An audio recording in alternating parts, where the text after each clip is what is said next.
My first place that's still going strong. I can't say I support this place, and I can't say it isn't embarrassing to bring up on such a highbrow podcast as this. Oh, watch out, your monocle.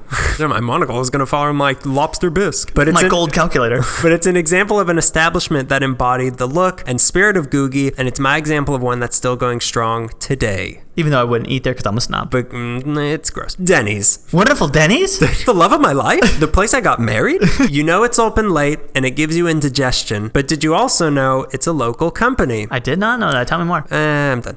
It started with a man named Harold Butler from Buffalo, New York, and his friend Richard Jezik, maybe, down in Lakewood. Butler had some donut making experience back in New York, and Jezik had gone to donut school. So the two decided to put their skills together. Sounds like us.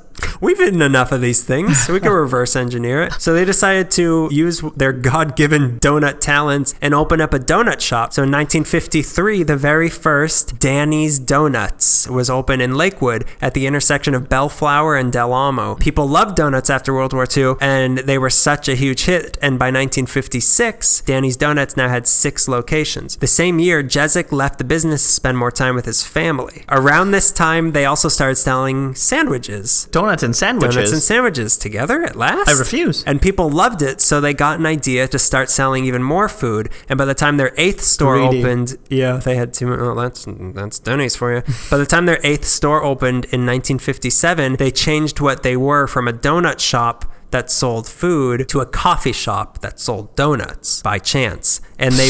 And they renamed themselves Denny's Coffee Shop. They're open 24 hours now with a full-service menu. You could still order donuts from this special side window on the outside. You can't come in. If you're a donut kind of person, just subscribe to the donut. We'll grab it for you. There's nothing with sprinkles here. But what's a sprinkle? It's 1943. What do you want? I don't know what year they started. It's 1958. But now it's 1959.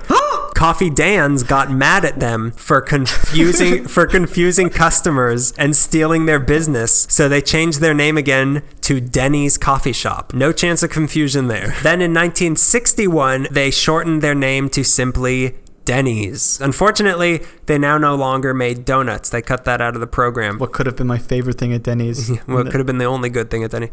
What Denny's did so brilliantly, we love Denny's, please sponsor us. What Denny's did so brilliantly was they took the Googie idea. Bruno also runs Denny's. They took yeah, Bruno Denny. So what Brenny's, oh God, what's happening? The wheels are falling off. What Denny's did... Floor it!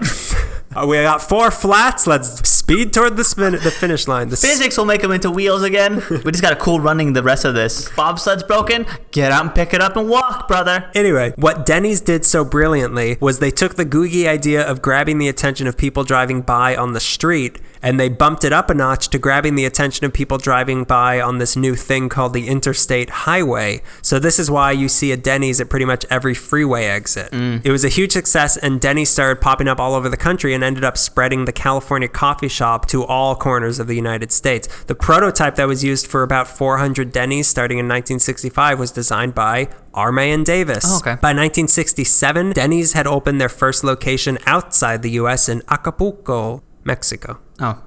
Not the restaurant. In 1968, Denny's bought Winchell's. Really? A lot of people seem convinced that Winchell's was where all the Denny's donuts went. Like they spun off into Winchell's. Yeah. But Winchell's has been around since far long before Denny's existed. Yeah. In 1977, the Grand Slam was introduced in Atlanta in tribute to Hank Aaron. And by 1981, there were... Yeah. It's a tribute to Hank Aaron? Hank Aaron. Funny. Yeah. It's funny, isn't it? Let's all have a moment to laugh. Wait, slow down. Let's let the audience catch up with laughter. Yeah, that was funny. So by 1981, there were 1,000 Denny's.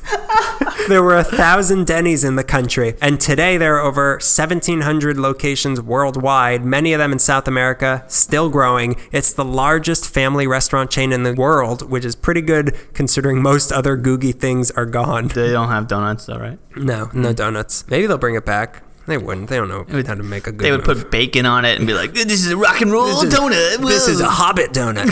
They even opened up a fancy Denny's last year in Manhattan that serves craft cocktails. Oh, really? Starting in 2000, though, they turned their back on Googie, and they've remodeled most of their places to just look like regular diners. They're not Googie anymore. They used to be Googie. They forgot who they are. But there's still traces of the Googie roots with some legal battles that happened in Seattle trying to protect some old Googie's Denny's. One of them actually did get designated a landmark, still got torn down.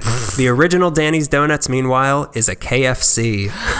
I know that KFC. Do you? Yeah, I know. I think I know it. Best donuts of any KFC. Yeah, I'll get the Grand Slam, sir. Please go. We know you've listened to the LA Meekly podcast. You're very funny. You need Go to any Denny's and mention LA Meekly and get kicked out for free. Get your crayons taken away from your children. Shove them in a toaster.